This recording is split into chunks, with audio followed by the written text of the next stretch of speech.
In the small, dusty town of Orita, there lived a little boy named Emeka. He was just 10 years old, thin like broomstick, with bright eyes and legs that ran faster than lizards. Emeka was an orphan. His mother died when he was still learning how to walk. His father, a good mechanic, had gone to work one rainy morning and never returned. Some said he died in an accident. Others said he traveled far and got lost. No one really knew. Since that day, Emeka lived alone, under an old zinc shed behind the mechanic workshop. His only pillow was a sack of used clothes. His only friend was a rusty bicycle tire he used to roll along the street. People called him that small boy with dirty clothes. But Emeka had something special. He was smart, and he loved cars. Even though he never went to school, he could tell the name of almost any car just by the sound of the engine. When most boys were chasing goats or playing with rubber bands, Emeka was at the mechanic workshop, watching how engines were opened and fixed. Nobody taught him. He just learned by watching and listening.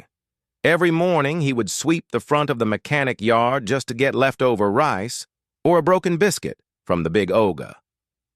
In the afternoons, he sat beside the road under a mango tree, watching cars zoom past. But one Wednesday afternoon, something strange happened. The sun was hot.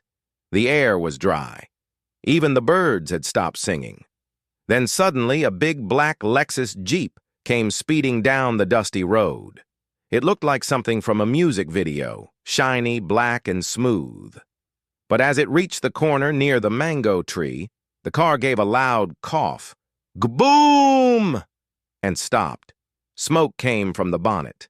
The Jeep refused to move. A tall man stepped out of the driver's seat, frowning. He wore a spotless white caftan, gold wristwatch, and dark glasses. His shoes were so clean they looked like glass. Two men opened the back door and helped an old woman come out slowly. She looked sick and tired. The man looked around angrily and shouted, "What nonsense is this? This car is less than 6 months old." That man was Chief Daniel Okonkwo, a billionaire businessman from Lagos. He was rich, powerful, and feared by many. Even in Orita, people had heard of him. Mechanics came running. One had oil on his face. Another carried a dirty toolbox. "Chief! Sorry, sir. Let us check it for you," they cried. Chief Daniel opened the bonnet and the men began poking around the engine. "Maybe it's the plug."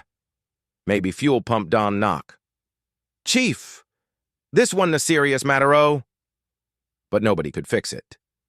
Meanwhile, Emeka stood up quietly and walked closer. He saw the old woman in the back seat breathing heavily. She was Chief Daniel's mother, and they were rushing her to a hospital in the next town. Time was running out. Emeka looked at the engine and shook his head. He saw something the others didn't see. He stepped forward and said in a small voice, "Sir, I think I can help." Everybody turned. Chief Daniel raised one eyebrow. "You? Help how? Who are you?" The mechanics laughed loudly. "Chief no mind, am. Now that street boy where they sweep workshop. He no even get shoe." But Emeka didn't move. He looked straight at the engine. Then he said, "Sir, this cable is loose. The coil wire is not sitting well. That's why your engine is misfiring." Silence. The men looked at each other. "Small boy, which one be coil wire again?" one mechanic asked, scratching his head. Emeka didn't answer. He just picked up a screwdriver lying nearby, stepped forward, and said, "Please, let me try. If I don't fix it, I won't ask for anything." Chief Daniel looked at his sick mother. She was groaning now. He nodded slowly. "Go ahead." Carefully, Emeka reached into the engine and tightened the loose wire. He wiped a plug with his shirt.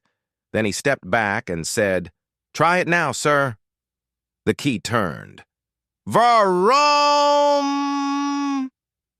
The engine roared to life, strong and smooth. Everyone gasped. One of the mechanics even dropped his spanner. Chief Daniel blinked. "You did this?" Emeka nodded. For a few seconds, nobody said a word. Then Chief Daniel asked quietly, "What's your name, boy?" "Emeka, sir." "Where are your parents?" "I don't have any." Chief Daniel looked at him again, this time more carefully. Emeka's shorts were torn, his shirt had holes, his slippers were made from old tires, but his eyes were bright and full of courage. Without saying another word, Chief Daniel opened the back door of the Jeep. "Get in," he said. Emeka froze. "Sir?" "Get in. We are taking my mother to the hospital. And after that, we're going to talk. Properly." The Jeep door opened wide. Emeka stood there, shocked. All his life, no car had ever stopped for him. And now, a billionaire had opened the door.